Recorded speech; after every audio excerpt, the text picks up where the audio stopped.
200 கோடி ரூபாய் சம்பளம் வாங்கிட்டு இருக்கவரு விட்டுட்டு வராரு அப்படின்னா அப்ப இங்க அதை விட பெரிய அமௌண்ட்டை சம்பாதிக்க போறாரு அப்படிங்கிற விமர்சனமும் முன்வைக்கப்படுது. அது பாத்துக்கலாம். அது ஓட்டு போட்டு இவங்க தேர்வு செய்த பிறகு நீங்க மக்கள் 5 வருஷம் கொடுப்பீங்க. 50 வருஷமா நீங்க கொடுத்து ஊழல் ஆட்சி வச்சிருக்கீங்க. ஒரு 5 வருஷம் அவருக்கு கொடுத்து பார்ப்போம். அவர் ஊழல் பண்ணாருன்னா அவரை தூக்கி எடுக்கிறதுக்கு உங்களுக்கு தான் வந்துட்டு ஓட்டு உரிமை இருக்குது.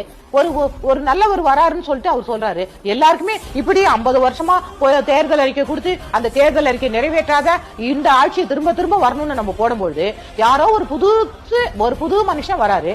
அவருக்கு வந்துட்டு நம்ம ஓட்டு போட்டு பார்ப்போம். அவரும் தப்பு பண்ணா தூக்கி எறிஞ்சிடலாமே. இப்ப 2 திராவிட கட்சிகளும் ஜெயிலுக்கு போன கட்சி. இப்ப இருக்கிறவரும் இப்ப இருக்கிற மந்திரியும் வருஷ கணக்கா ஜெயிலுக்கு போறாரு. எது சொத்து வந்துட்டு வருமானத்துக்கு மிஞ்சிய சொத்து சம்பாதிச்சதுல. அதே மாதிரி காங்கிரஸ்லயும் ப. சிதம்பரம் ஐயா ஜெயிலுக்கு போய் வராரு சிறைச்சாலையில. உங்க தங்கச்சி சிறைச்சாலைக்கு போயிட்டு வராங்க.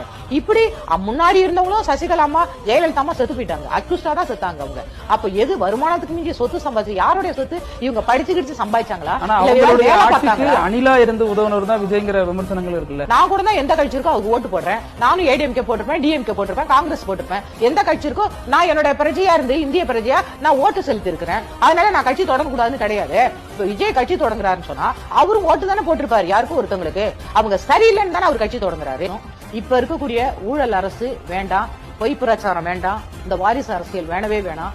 அதனால நான் என்னுடைய மக்கள் என்ன வாழ வச்ச மக்களுக்கு நான் ஏதாச்சும் செய்யணும். இன்னைக்கு ஒரு பசியோட இருக்கானா அவனுக்கு சாப்பாடு கொடுக்கணும். இன்னைக்கு வேலை இல்லாம இளைஞர்கள் இருக்காங்களா படிச்சுட்டு அவங்களுக்கு ஒரு வேலை தரணும். இன்னைக்கு வீடு இல்லாம இருக்காங்களா அவங்களுக்கு வீடு கட்டி தரணும். நான் பேச மாட்டேன், யாரையும் திட்ட மாட்டேன், நான் செயல்ல காமிப்பேன், மக்களுக்கு அது போய் சேருதான்னு பார்ப்பேன் அப்படின்னு ஒருத்தர் சொல்லும் பொழுது எம்ஜிஆர் அப்படிதான் வந்தாங்க, அண்ணாதுரை அவர்கள் அப்படிதான் வந்தாங்க.